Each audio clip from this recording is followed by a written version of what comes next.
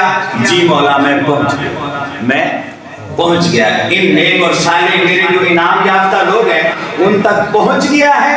ہاں مولا پہنچ گیا ہوں. تو فرمایا فاصبر نفسک, تو پھر یہیں بیٹھا رہے. سبحان اللہ. تو پھر یہیں بیٹھا رہے. فاصبر نفسک مع الذین یدعون ربهم بالغداۃ والعشی, بس اب ان کے ساتھ جڑ جا وہ جو ہر وقت رب سے جڑے رہے. ان کے ساتھ جڑ جا جو ہر وقت کہاں جڑے رہے, رب سے جڑے رہے. یدعون ربهم بالغداۃ والعشی, تو نے ان کے ساتھ جڑنا ہے اور یہ صبح و شام اس سے جڑے رہے.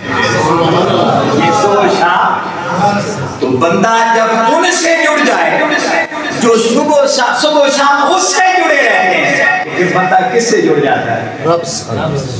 جب بندہ ان کے وسیلے اور واسطے کے بغیر جڑا تو اللہ نے کہا نہیں مجھ سے سیدھی راہ مانگ, مولا تیری بارگاہ میں کھڑا ہوں. فرمایا کھڑا ہے مگر سیدھی راہ مانگ, مگر سیدھی راہ مانگ. مولا وہ سیدھا طریقہ کون سا ہے تیری بارگاہ میں آنے کا؟ کہا ان کے ساتھ جڑ جو میرے ساتھ, ان کے ساتھ جڑ جو میرے ساتھ جڑے ہیں. مولا پھر یہ کیا کریں گے؟ کہا یہ تجھے پھر مجھ سے جوڑ دیں گے, مجھ سے جوڑ دیں گے. مولا جڑا تو کھڑا ہوں. کہا جڑا تو ہے مگر جڑنے کا ڈھنگ نہیں ہے. ڈھنگ ان کی بارگاہ سے آیا, جڑنے کا ڈھنگ ان کی بارگاہ سے آیا, جڑنے کا ڈھنگ ان کی بارگاہ سے. آقا نے فرمایا کہ وہ لوگ ہیں اذا رؤوا ذکر, جب انہیں دیکھو تو رب یاد آیا. جب انہیں دیکھو تو کون یاد آ جاتا ہے؟ رب یاد آتا ہے. ہو سکتا ہے بلے شاہ نے کہا تھا کہ رب رب کر دے بڑھڑے ہو گئے ملا پنڈت سارے, رب دا کھوج برا نہ لبھا سجدے کر کر ہارے. ارے رب تے تیرے اندر بستا وچ قرآن اشارے, بلے شاہ رب اس کو ملتا جڑا پیر تو تن من بارے. بلے شاہ رب اس کو ملتا. یہ بلے شاہ کہہ رہا ہے میں تو نہیں نا, میں نے تو ان کی بات کی ہے اور انہوں نے قرآن کی بات کی, قرآن کی بات کی. یہ اشعار قرآن کی آیات کے معانی ہوتے.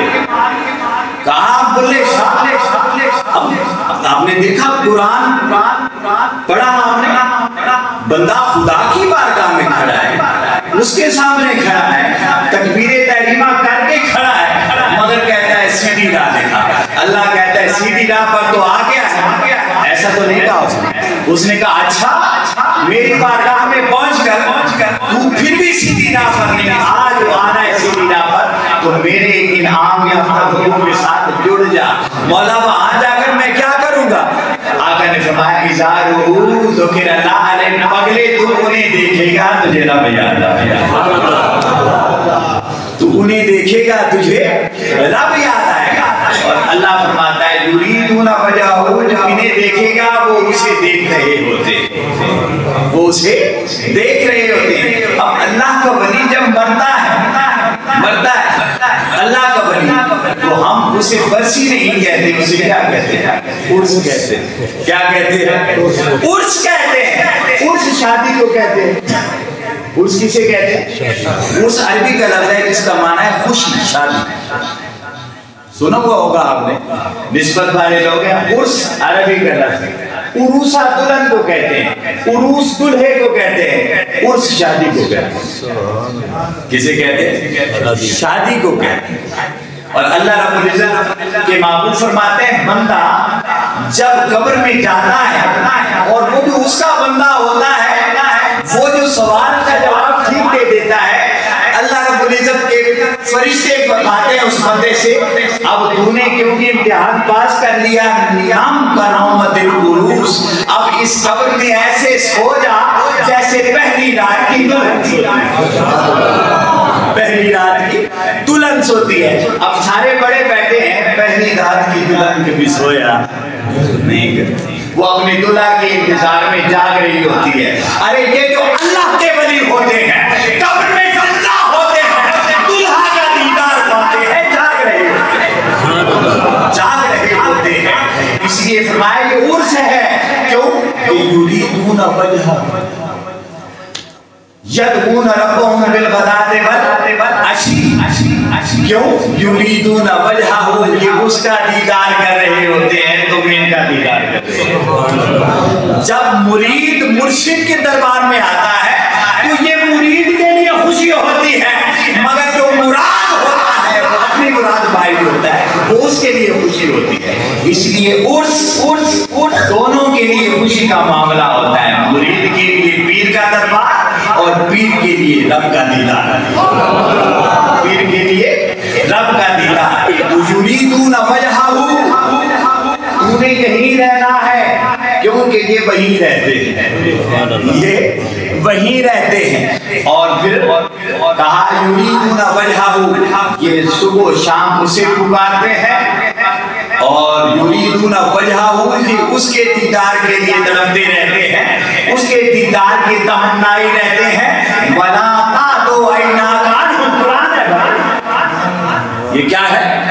قرآن پڑھ رہا ہوں, اپنی طرف سے ایک لفظ بھی نہیں کہہ رہا. وَلَا تَعْدُ عَيْنَاكَ عَنْهُمْ, یہ اسے دیکھ رہے ہیں. یریدون وجہہ, وجہ کا سادہ معنی ہے چہرہ. کیا ہے؟ چہرہ. یریدون ارادہ رکھتے ہیں, مراد رکھتے ہیں, ان کا مطلوب و مقصود ہے, یہ چاہتے ہیں, یہ دیکھتے رہتے ہیں اس کے چہرے کو.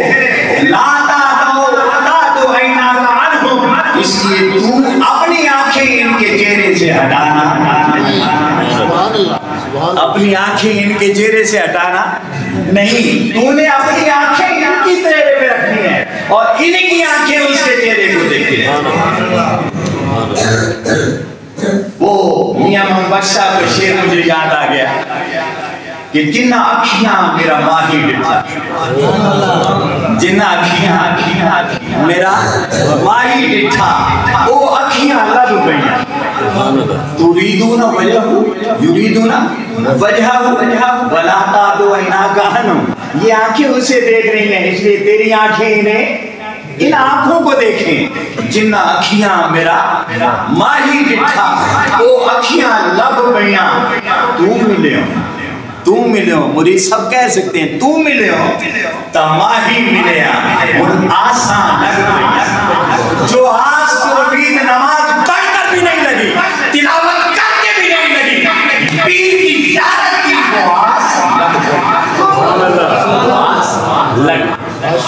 ہم اس لیے آتے, ہم سمجھ آئی آنے کی, ہم اس لیے آتے ہیں. کوئی پوچھے, اب اگر پوچھے آپ سے تو ہمارا ایک معمول ہے, ہم اہل سنت والجماعت جتنے بھی ہیں نا, ہم جب کوئی دین کی بات ہو نا, اس طرح عقائد کی بات ہو, تو کہتے ہیں یار چھوڑو یہ مولویوں کی باتیں ہیں, کیونکہ ہمارے پاس جواب ہوتا نہیں. ہم تو صرف محبت کرنے والے ہیں, دلیل والے, دلیل ہے سب سے بڑی ہمارے پاس, مگر ہمیں پتہ ہی نہیں ہوتا, ہمیں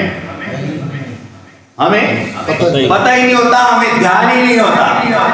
اس لیے ہم کیا کہتے ہیں, یار چھوڑو, آپ کسی بھی مسلک کے آدمی کے پاس بات کریں, وہ آپ کو ہزاروں دلیلیں دے گا, مگر بدقسمتی سے ہمارے مسلک کی کوئی بات ہو تو ہم میں سے اکثر, آپ بہت سارے بیٹھے ہیں, تو 99% میں اگر کہوں گا کہ ٹھیک ہو, کہ ان کا جواب یہ ہوتا ہے, ان کا جواب یہ ہوتا ہے کہ یار چھوڑو یہ مولویوں کی باتیں, کوئی اور بات, کوئی اسی طرح ہوتا ہے. تو ایسا نہیں ہونا چاہیے, یہ بدقسمتی ہے, ایسا نہیں ہونا چاہیے. بھائی ہم جسے مانتے ہیں, اگر غلط عقیدے والا دھڑلے کے ساتھ اپنا غلط عقیدہ بیان کرتا ہے تو صحیح عقیدے والوں کو بھی اپنا صحیح عقیدہ بیان کرنا چاہیے. قرآن کہہ رہا, میں نہیں کہہ رہا, جا کر کوئی بھی ترجمہ پڑھ لینا. کہا وَاصْبِرْ نَفْسَكَ, اپنے آپ کو وہیں ٹکا دے ان کے ساتھ, وَالَّذِينَ يَدْعُونَ رَبَّهُمْ بِالْغَدَاةِ جو ہر وقت اپنے رب کی تمنا میں رہتے ہیں، اس کے پاس رہتے ہیں، اسی کی انتظار میں رہتے ہیں، یریدون وجہہ، یہ اسے دیکھتے رہتے ہیں، لا تعدو عیناک عنہم، انہیں دیکھتا رہا کر، تو انہیں دیکھتا رہا کر۔ اور یہ صرف دیکھنے کا جو فائدہ ہے، جو ثمر ہے، وہ کیا ہے؟ وہ جو صرف دیکھنے کا ثمر ہے وہ کیا ہے؟ میرے آقا نے فرمایا ہم الجلساء لا یشقی جلیسہم، یہ وہ دوست ہیں، یہ وہ سنگتی ہے، ان کی سنگت ایسی سنگت ہے، لا یشقی جلیسہم، ان کے پاس بیٹھ جاؤ بدبخت بھی ہوگے بدبخت بھی ہوگے تو خوش بخت ہو جاؤ گے، پاس بیٹھے رہو۔ اب اللہ کے رسول نے یہ نہیں کہا کہ وہاں نوافل پڑھنا، وہاں چادریں چڑھانا، یہ ہمارے نوافل پڑھیں، یہ سب اضافی کام کرنے چاہیے، مگر رسول خدا نے کچھ بھی نہیں کہا۔ رسول خدا نے آقا نے تو بات ہی ختم کر دی، کہا اِذَا ذُکِرَ اللَّهُ، دیکھو کہ انہیں یاد رب آئے گا، یاد رب آئے گا۔ اب دیکھنا ہے، وہاں بیٹھ کر کچھ بھی نہیں کرنا، کیا کرنا ہے؟ صرف وہ کیا ہے کہ در مرشد دا خانہ کعبہ، در مرشد دا خانہ کعبہ، حج ضروری ہے۔ حج بھائی حج کیا ہوتا ہے؟ اللہ کے گھر دیکھنے جاتے ہو، اللہ کا گھر دیکھنے جاتے ہو، اور ولی کا جو در ہوتا ہے وہ اللہ کا گھر نہیں ہوتا، اللہ کا چہرہ، اللہ کا کیا ہوتا ہے؟ چہرہ ہوتا ہے، گھر نہیں ہوتا۔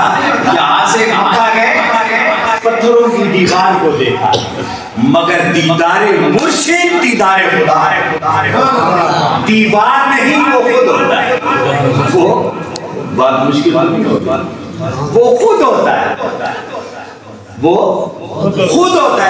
بھائی میں نے تو نہیں کہا، نبی نے کہا دیکھو کہ اس سے یاد ہوا ہے، اور آقا نے فرمایا یذکرون بذکری واذکر بذکرہم، یہ وہ لوگ ہوتے ہیں کہ انہیں یاد کرو، میں یاد آ جاتا ہوں، مجھے یاد کرو، وہ یاد آ جاتا ہے۔ آپس میں تعلق ہی ایسا ہے۔ ہم الجلساء لا یشقی جلیسہم، یہ وہ سنگتی ہے کہ جن کی بارگاہ میں کوئی بھی شخص آ جائے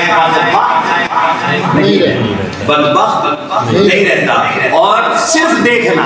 سورہ کہف میں اصحاب کہف کا پورا واقعہ بیان کیا اللہ رب العزت نے، اور آخر میں ہمیں تعلیم دی کہ یہ بندے دیکھے ہیں، میرا نظام قدرت ہے، سورج مشرق سے نکلتا ہے، مغرب میں غروب ہوتا ہے، مگر یہ بندے دیکھو میرے ساتھ جڑے ہیں، یہ سو گئے ہیں، ان کی خواہش بھی نہ تھی، غار میں سوئے ہیں، 309 سال تک سوئے رہے ہیں، ان کی تمنا آرزو طلب نہ تھی، یہ سوئے ہیں، میرا قانون قدرت ہے، سورج مشرق سے نکلتا ہے، مغرب میں غروب ہوتا ہے، مگر جتنا عرصہ یہ سوئے رہے 309 سال، سورج اپنا راستہ چھوڑ کر جنوب سے شمال میں چلتا رہا، اپنا راستہ چھوڑ کر چلتا رہا، اپنا راستہ چھوڑ کر چلتا رہا ہے۔ ان کو آخر میں جب کہا دیکھ میں نے اپنا نظام شمسی نظام قدرت بدل دیا ہے، تو کیسے بدلا ہے یہ راز پانا ہے،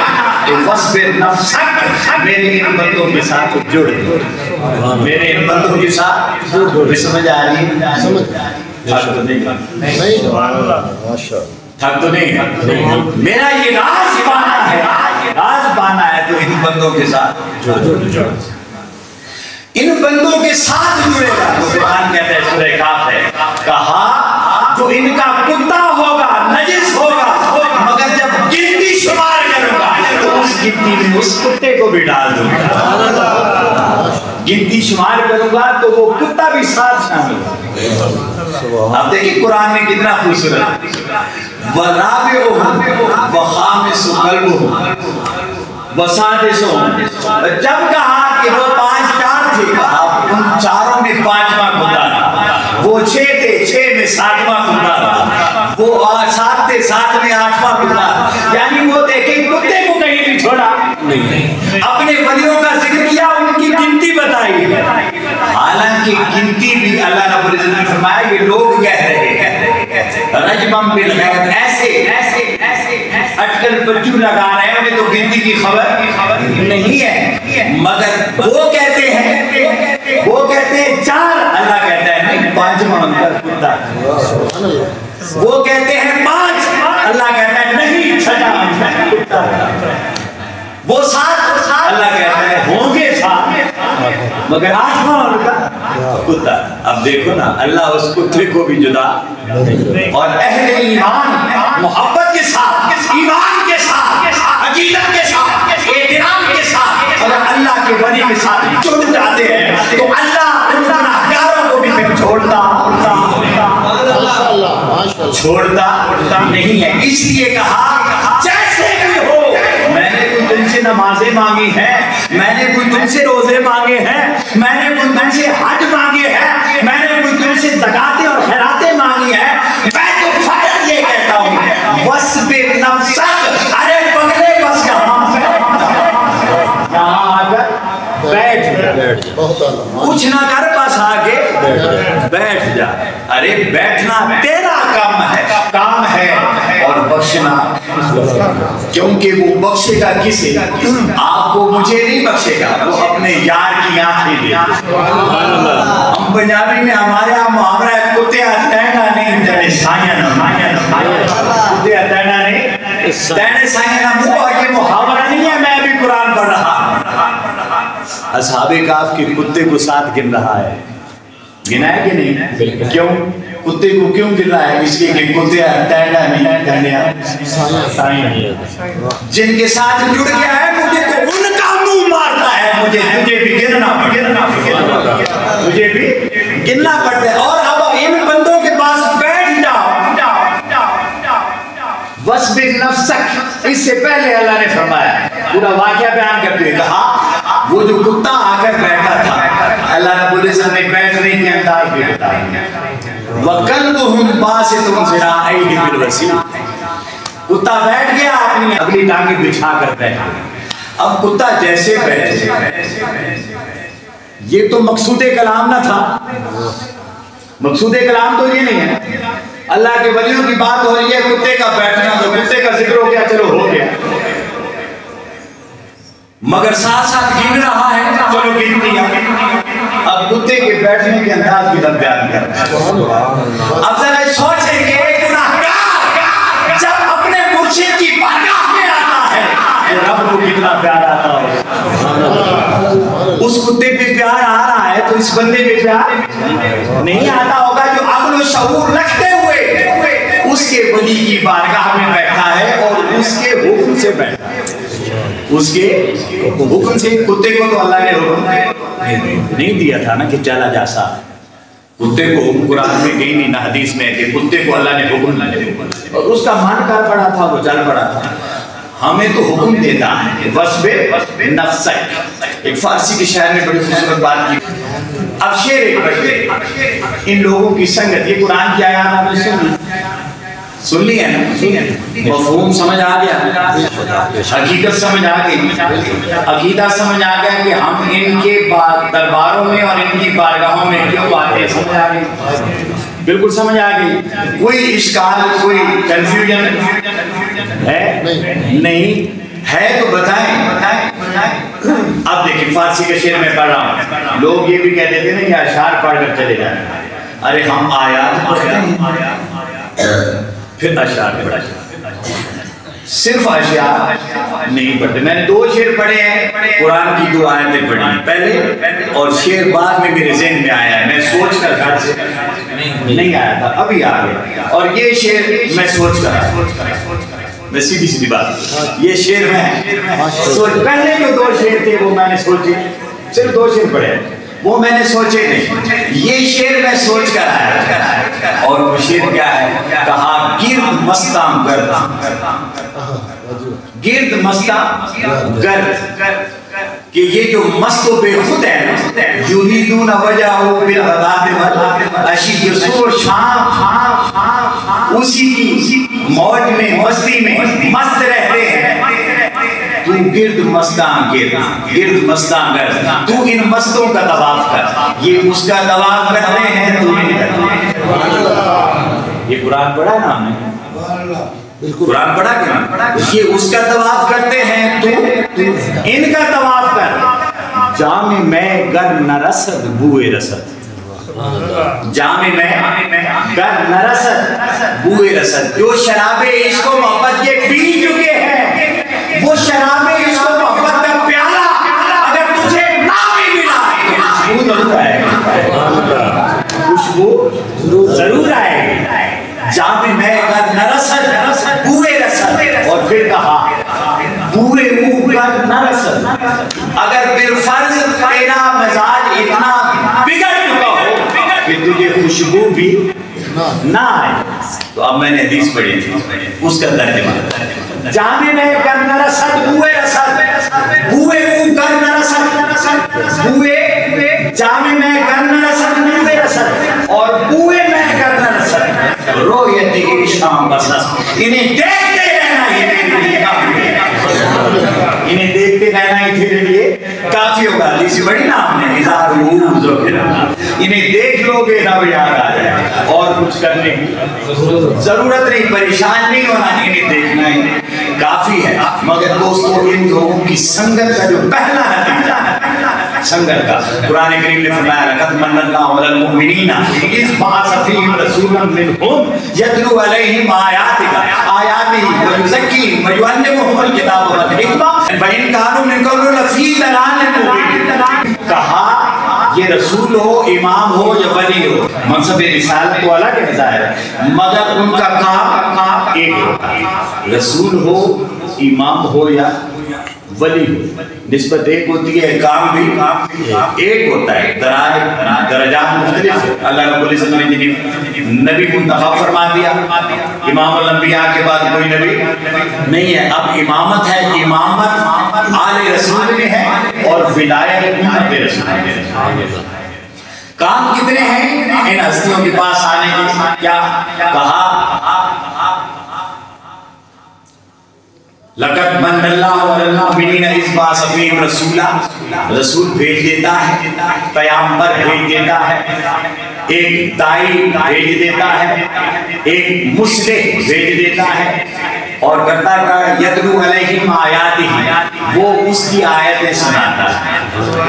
کیا سناتا ہے؟ آیتیں سناتا ہے، اور آیت کا معنی نشانی ہے، یعنی وہ بندے کو اللہ کی نشانی بتاتا ہے، وہ بندے کو اللہ کا ایڈریس اور پتہ بتاتا ہے، وہاں سے بندے کو خدا ملتا وَيُزَكِّيهِمْ، اور وہ انہیں پاک کرتا ہے، ان کے دل کو پاک کرتا ہے، وَيُعَلِّمُهُمُ الْكِتَابَ، اور انہیں کتاب سکھاتا ہے، والحکمہ، اور حکمت سکھاتا ہے۔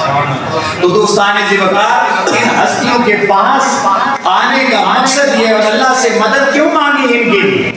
اس لیے کہ اللہ مدد کرتا ہے بندے کی، اسے اپنے بندوں تک پہنچاتا ہے، اور بندے مدد کرتے ہیں اس بندے کی، وہ اسے اللہ تک پہنچاتا ہے۔ اس لیے جب یا اللہ مدد کہے تو تصور یہ رہے کہ مولا نیکہ دے سانگنا، نیکوں کے سنگ لگا دے، اور جب کسی نیک سے مدد مانگے تو کہیں یا رسول اللہ مدد، یا علی مدد کہیں، یا اللہ کے کسی بھی ولی کا نام لے کر پکارے اور اس سے مدد مانگے، تو یہ مدد مانگے کہ اے اللہ کے بندے مجھے بھی رب سے ملا دے، مجھے بھی رب سے ملا دے۔ اب ہماری بدقسمتی یہ ہے کہ ہم جب پیر کے در پر آتے ہیں تو وہاں شادیوں کے لیے، روزگار کے لیے، کاروبار کے لیے، باہر جانے کے لیے، تعویذ لینے کے لیے آتے ہیں، جبکہ ان کا کام یہ ہے، اور ہمارا آنا اس لیے ہو کہ ہم اس سے باہر نہ جائیں، اس پار جائیں، کدھر جائیں؟ اس پار جائیں۔ دوستان زیوکار، اللہ رب العزت ہمارا آپ کا دور و دراز سے آپ آئے، آپ کا آنا، آپ کی عقیدت اپنی بارگاہ میں سے شرف و قبولیت عطا فرمائے، اور جو نیک اور جائز تمنائیں اور خواہشات اور مطالبے آپ اللہ کے ان صالحین سے لینے کے لیے آئیں، اللہ رب العزت آپ کی وہ منہ مانگی مرادیں نیک اور جائز ہونی چاہیے وہ پوری فرمائے، اور دنیا و آخرت کی آپ کو بھلائیاں نصیب فرمائے۔ اور یہ ڈیرے اللہ رب العزت کی یاد کے ڈیرے، اللہ رب العزت کی ذکر کی خوشبو کے ڈیرے سدا آباد رہے۔